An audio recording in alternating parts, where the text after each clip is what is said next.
Now, okay, here we go.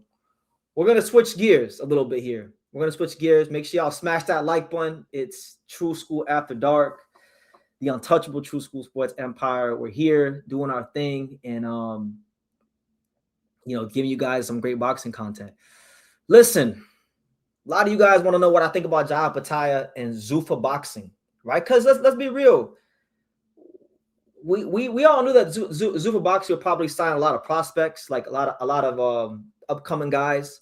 We all knew maybe Zuffa Boxing could sign some lower level fringe contenders, and they've done that, right? They got guys like Troy Nash fighting on their card. They got Rob Valenzuela, right? Which is cool. But to get a guy like Jai Opetaia, who you could argue at this moment in time is a pound for pound fighter, or at least a fringe pound for pound guy, the lineal cruiserweight champion, one of the baddest men on the planet, in my opinion.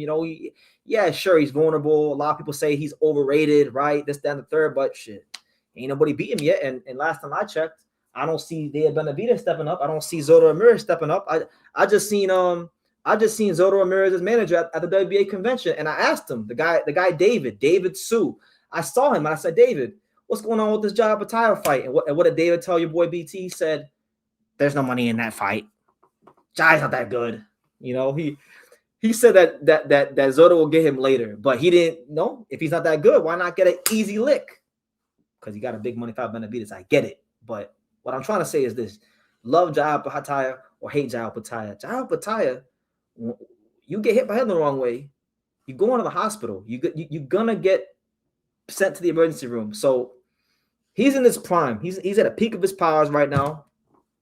How the hell does Zuffa Boxing sign? Let's get into that, right? And what does this mean? What does this mean long term for Jai Opetaia's career in the cruiserweight division? Because really and truthfully, Jai Opetaia, I think his biggest issue throughout the duration of his career, since he came into our consciousness when he beat Marius Breeders about 4 years ago, he has had a hard time securing the big fights. He hasn't fought anybody besides Marius Breeders. Turkey Al Sheikh, for all the money that he does have, right?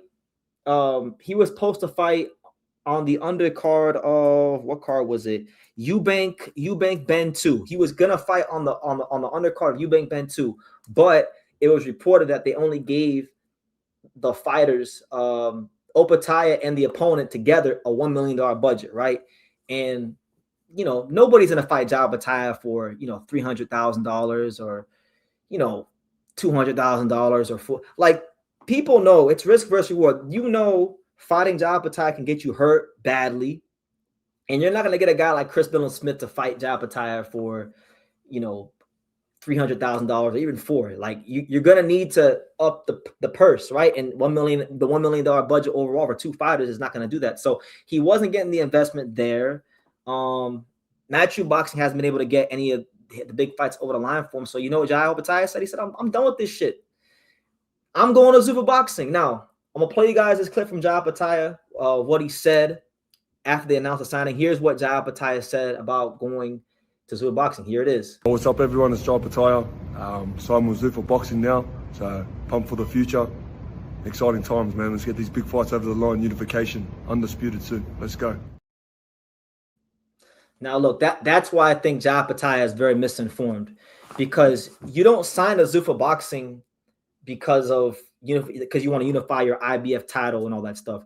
You go to Zuffa Boxing because the current structure of what we would call regular boxing or traditional boxing, it hasn't done anything for you. Your career is stagnated. You're fighting these guys like Jordan Thompson and these no-hopers that can't beat you, and you're knocking them out to next week. David Naika, these kind of guys, right?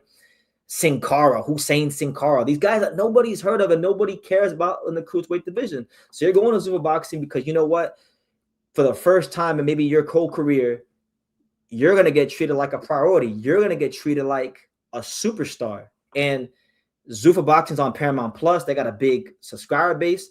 You imagine if Jai Opetaia, let's say one of these, let's say Zuffa Boxing knocks out the park this first card, and then by the time Opetaia fights, they got a big audience.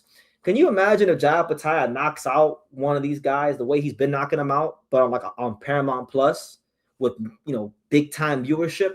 That you might get a situation where Jai Opetaia is actually better off on Zuffa Boxing. But if he's thinking that he's going to be the undisputed cruiserweight champion of the world, I have some bad news for him, because the whole point of Zuffa Boxing is to devalue the alphabet titles, the sanctioning bodies, the WBC, the WBA, the WBO, the IBF. All they went to Congress. They went to Congress to repeal the Ali Act so they can get the fuck away from them titles. So Opetaia, I think he may be a bit disappointed. If that's why he went to Zuffa Boxing, he's gonna be a very, very disappointed man. But I don't necessarily think it's a bad thing for Opetaia, because really and truthfully, Opetaia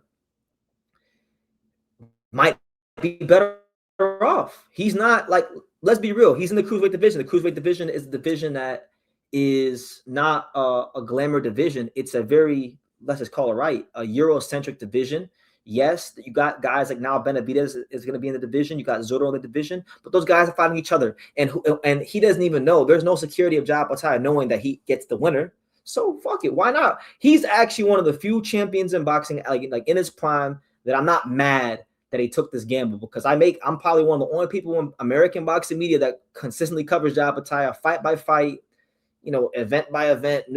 I like him. I think he's a very fun fighter to watch. I think he goes out there, he delivers action, right? And I want to see him in a big fight. This makes a lot of sense for him, but not in the context of him being undisputed. But anyway, before I get to your comments, because I see I got like 30 of them, let me go to screen share right quick, because these are some comments from the people that run Opetaia's career, right? So you got a Tasman Fighters who helped run his career in Zuffa Boxing. So Michael Francis, who's the CEO of Tasman Fighters, he said the following, and I quote, and it's pretty much PR dribble, just regular PR stuff. Jai belongs on the biggest stage against the biggest names. This partnership puts him exactly there. I'm pumped for what's next. I want these big fights, and I'm ready to prove myself on the world stage. That's what Opetaia said, right? So they feel like they're gonna go undisputed. Like, look, this is an actual picture. This has a picture of Turkey, of Jai Opetaia, Dana White. I don't know, man. This is interesting. Like, do you guys really think Zuffa Boxing might, for Opetaia at least, do you think they're going to actually try to unify the titles on Paramount Plus? Are they going to actually make Jai Opetaia the A side of the cruiserweight division? Is that what Dana White is cooking up here?